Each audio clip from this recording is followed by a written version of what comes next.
This is music, and this is another dive into the Danish demo dungeon.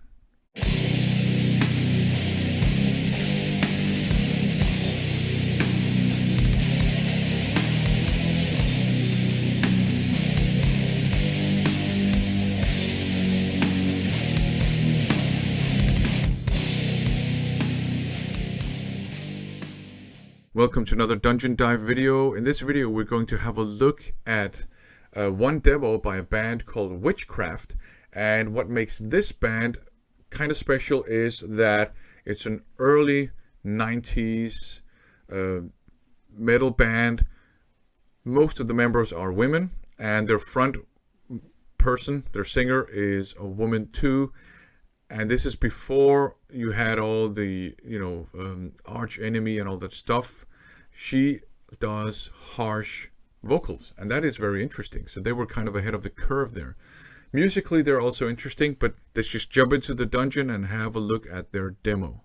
Okay, we're back in the dungeon. Let's see if we can find Witchcraft. Click bands and scroll down to W. They are the only W band so far. You have Vicious Aroma up here, by the way, Pun and Vicious Rumors. But down here, W, you have Witchcraft.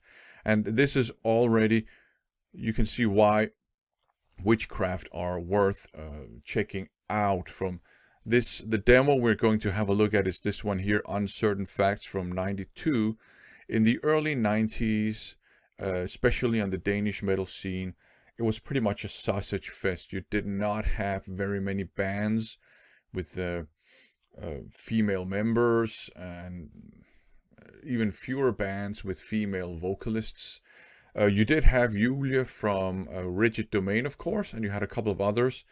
But in the kind of early 90s extreme metal scene, it was pretty much a sausage fest. And here you have a band, 4 members, 3 of them are ladies. The one dude is Ronnie, who played, I guess, the drums. I don't know if he's still active. And you have 3 ladies here. And so that means you have not only a band with some lady members, you also have a female-fronted metal band. And this is death-thrash, so technically a female-fronted extreme metal band. Already that makes Witchcraft worth just checking out because of this particular role they played in the underground scene. Okay, so and let's have a look at Uncertain Facts from 1992. So that was pretty much in the heyday of the extreme metal scene really taking hold of the local, well, I guess that the Danish local scene really embracing extreme metal. So in the early 90s, you had lots of thrash bands, lots of death thrash bands, death metal bands. The black metal bands were starting to emerge as well. You had some death doom bands. So a very, very exciting era of extreme metal in the Danish underground. Now, there's this kind of, I don't know, glare or reflection of light here, and that to me suggests that this was printed, the J card here was printed on glossy paper, and that stuff was quite expensive back then. This is a very professional looking demo tape. The logo itself, very first wave of black metal-ish. You have this very cool black and white cover artwork, which maybe they commissioned someone to do it for them. Maybe they bought the right to use it. Maybe one of the members of the band did it. In any case, this is a very professional looking demo tape, especially for something from the early 90s. Most of us could not afford demo tapes that looked this slick and professional. We would either just, cut out a piece of paper and write with a marker the name of the band and the name of the demo, or we would Xerox the cover art, or sometimes it would just be a kind of a daub tape with the titles typewritten on. So very, very few of us could make it look this professional. and this slick. And the production is actually quite professional too for a early 90s demo tape. So very, very professional package here. We have 4 songs. We have Uncertain Facts, we have Unfair, we have Nothing But the Truth, and we have Zeus Reign. Musically, this is probably best described as death thrash. The riffs are thrashy for the most part. Some of them are almost punky, and most of the riffs are relatively simple. And I think to some people, not to me, because I actually quite like it, but I think some people would also find some of the riffs maybe a bit goofy. But I find that kind of charming, so I quite enjoy that aspect too. The performance is a bit rough around the edges. Sometimes it seems that I can't determine whether it's the drummer that has a hard time keeping up sometimes, especially when he does fill-ins, or whether it's the rest of the band that has a hard time keeping up with the drummer. It's not a persistent issue. It's just every now and then, and typically in connection with some fill-ins and flourishes. It just adds to the authenticity to me. But there's this kind of fun little issue. The riffs are they're crunchy and for the most part pretty cool, but some of them might sound a bit goofy to some people's ears. But I kind of like that overall authentic sounding approach. It actually does sound very underground when you have these kind of fun things going on, because it's, you know, it's a band. Maybe the proficiency is not quite there, but the ideas are there, and the ambition and the passion will be there too. And that's what I like about this demo. And maybe I'm painting a picture of something that sounds absolutely horrible. That's not the case. For the most part, they're on point. The riffs are cool. The drumming is, you know, clockwork and all that stuff. But there are some just, you know, there's some roughness around the edges. And that's what we want, I think, from a 90s demo tape. Anyways, so death thrash with some punky elements. And what's interesting is, I think it's Unfair.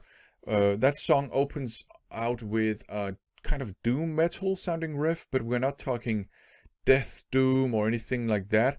It reminded me a bit more of maybe something like Pentagram or something, like a really old school, almost borderline stoner doom kind of riff, which was very, very interesting, and it kind of fit the song very well.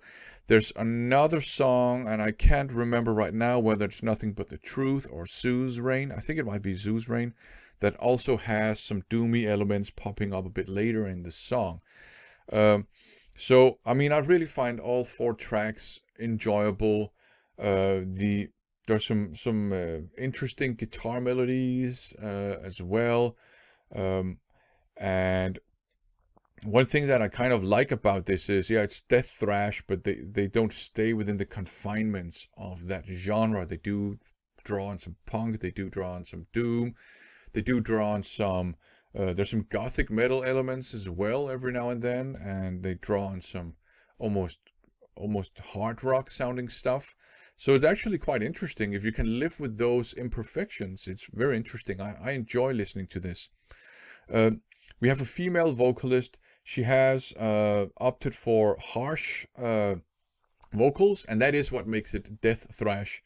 It is this kind of thrash metal with death metal vocals. And she sounds to me a lot like maybe a female version of the vocalist from Bolt Thrower.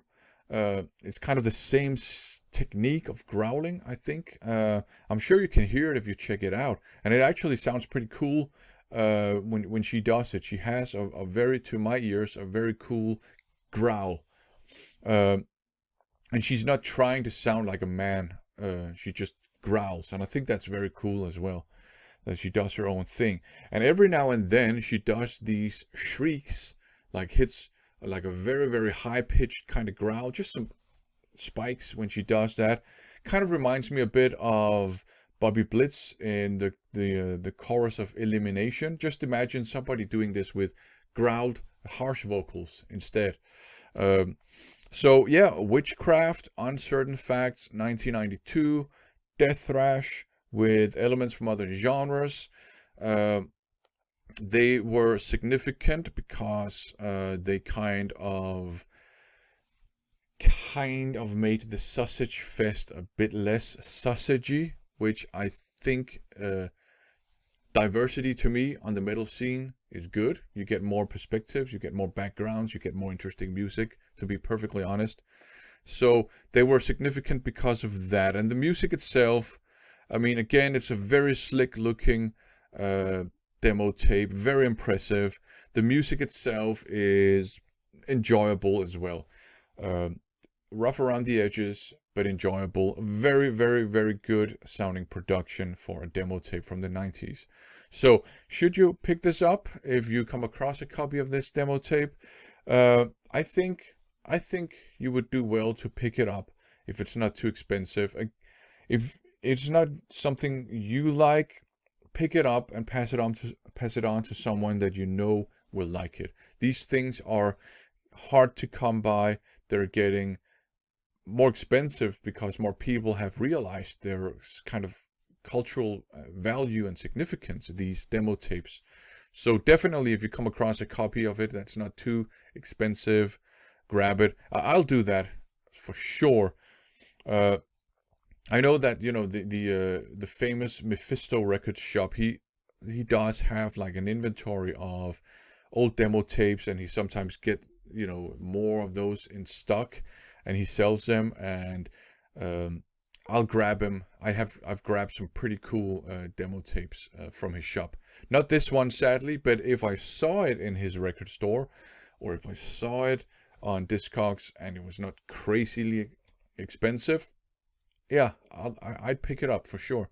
So that's Witchcraft, death-thrash, great stuff, rough around the edges, but the whole package, the significance, the historical moment, the scene it represents, all of that is great stuff. And the music itself, to my ears, enjoyable, and the vocalist, pretty goddamn cool.